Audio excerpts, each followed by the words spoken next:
Hey you guys, welcome back to You Are What You Think TV. Today's video is going to be about what is life really about. In the past, you might have heard me talk about the importance of creating joy in your life, the importance of feeling fulfilled. Well, I'm here to tell you in this episode alone that I finally really discovered, even from extremely young, what life is all about. If anyone were to ask me this now, I would say this exactly. I wouldn't change a single thing because it's something I just randomly thought about when I was watching this TV show.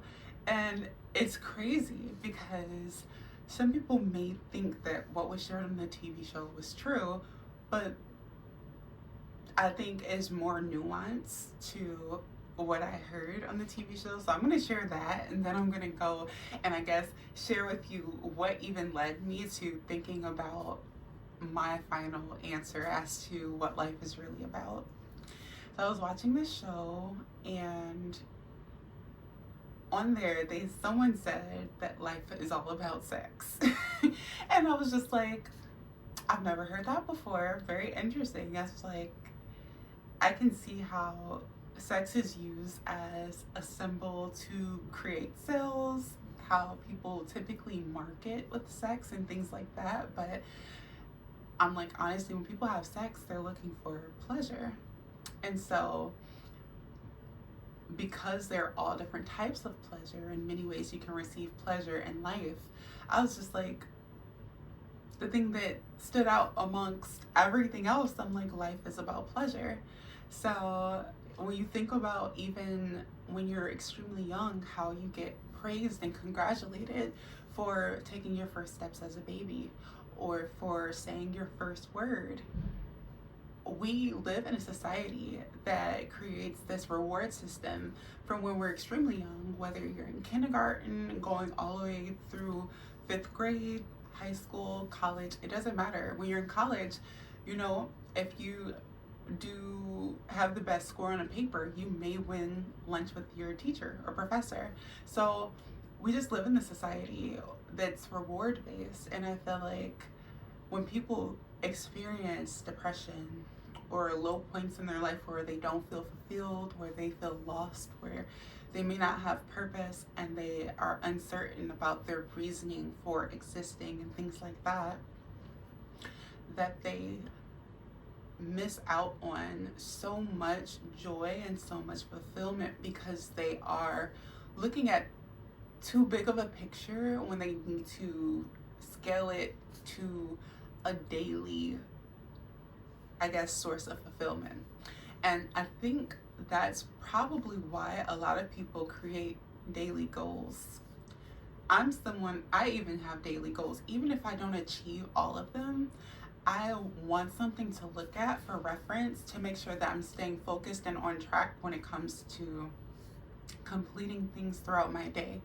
Because I can be honest and say that my schedule is not the same. I like nuance. I want something different. And so I don't always, the only thing that's consistent or that should be pretty consistent in my schedule is yoga. Like, that's a challenge that I created for myself. And even sometimes I take a break with that and I might double up on a different day because I don't like a consistent, boring schedule. Like, I have to create something different, whether it's watching a different show, eating something different. That's why that meal plan thing, it's a little difficult for me to do. That meal planning in advance, make one item, a lot of it, and then you can eat it throughout the week. If I meal prepped, I swear I would probably meal prep 5 different items in large quantity, and I would have to freeze it. It wouldn't be able to be something that's like extremely fresh, unless it was something I was going to eat within the first couple of days or something like that, because it's so difficult for me to feel, what's the word? I guess excitement or enjoyment from consistency. It gets boring. So for me personally, I know that I needed something new, something exciting, something different each and every day in order to excite me or to make me feel fulfilled or happy about whatever it is I'm doing, especially when it comes to the end of the day. I'm just like, do I feel good about what I was able to accomplish, and what's the plan for tomorrow? So that's just something to think about. I know that some of you might be like, that's old news. And even if it's something that you might have heard before and it's not new to you, just always remember to incorporate something that you enjoy each and every day. Something that's going to help you learn something new, something that's going to help make your life a little bit more exciting if it wasn't involved in your day. Because you don't want your life to feel boring. You don't want to feel like you're just going through the motions. I speak from experience when I say that low points like that suck miserably.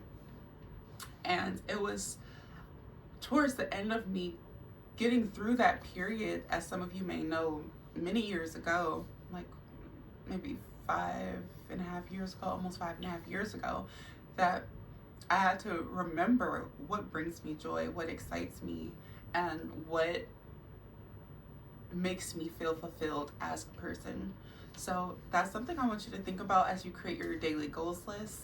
I know that routine may be something you're used to, especially if you have a family or children, but you still get to decide what you eat for lunch. You still get to choose how you look at your day, how you start your day. You get to decide if fitness is something that's important to you. You get to choose if you're going to do cycling or maybe take a kickboxing class. You get to spice it up how you want.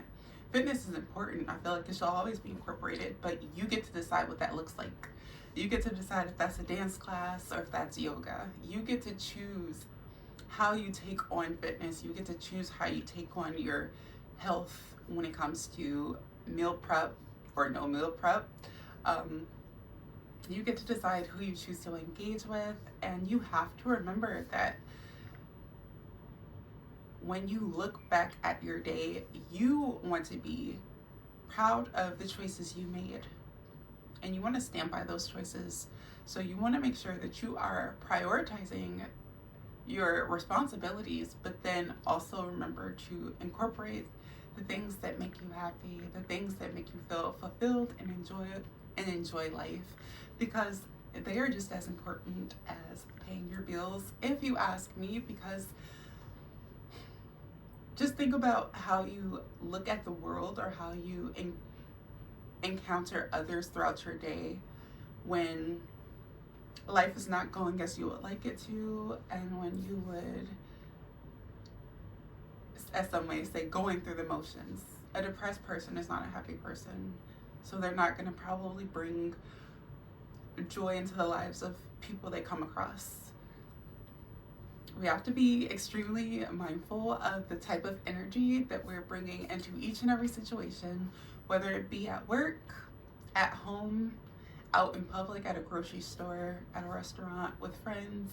So please be mindful of the things that you can control in your life, and do your absolute best to make sure that you're bringing your best self forward, not just for yourself, but for the others whom you share space with.